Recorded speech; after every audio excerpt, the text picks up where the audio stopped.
Hi అందరికీ. రాయలసీమ అంటే కత్తులు పట్టుకోవడమే కాదండి, కమ్మగా ఉండేది కూడా వంటలు వస్తాయి. ఉగ్గాని అంటే రాయలసీమ ఉగ్గాని బాగా ఫేమస్.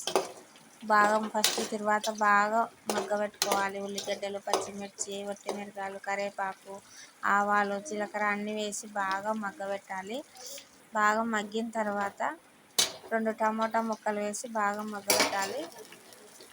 ఇది ఎంత బాగా మగ్గితే అంత బాగుంటుంది. పచ్చివాసన వస్తుంది టమోటాలు మగ్గకుంటే, బొరుగులు బాగుండవండి.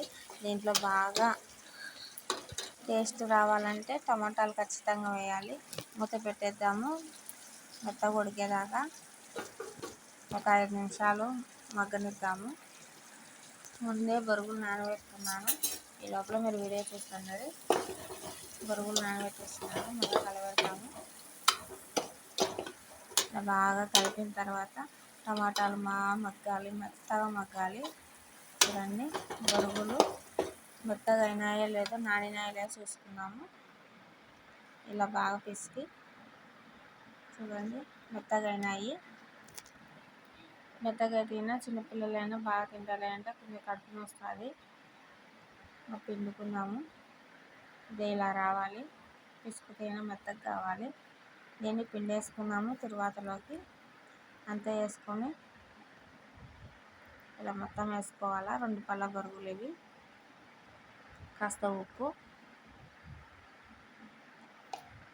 దీంట్లో వేస్తేనే బాగుంటుంది. తరువాతలో వేస్తేనే కలసలు బొరుగులలో. కాస్త కారము, పసుపు ఆల్రెడీ తరువాతలో వేసినాము, సరిపోతుంది. బాగా కలయబెట్టినాక ఇలా కలబెట్టాలి. పైన కొబ్బరి చిలకరించి కలపాలి. కలిపి మళ్ళీ గార్నిష్ కోసం ఇలా చేసినానండి. ఉగ్గాని, రాయలసీమ ఉగ్గాని రెడీ అయింది. మీలో రాయలసీమ ఉగ్గాని ఎంతమందికి ఇష్టమో కామెంట్ చేయండి. కత్తులే కాదండోయ్, కమ్మనైన వంటలు కూడా చేస్తారు రాయలసీమ వాళ్ళు. ఈ వీడియో చూడండి.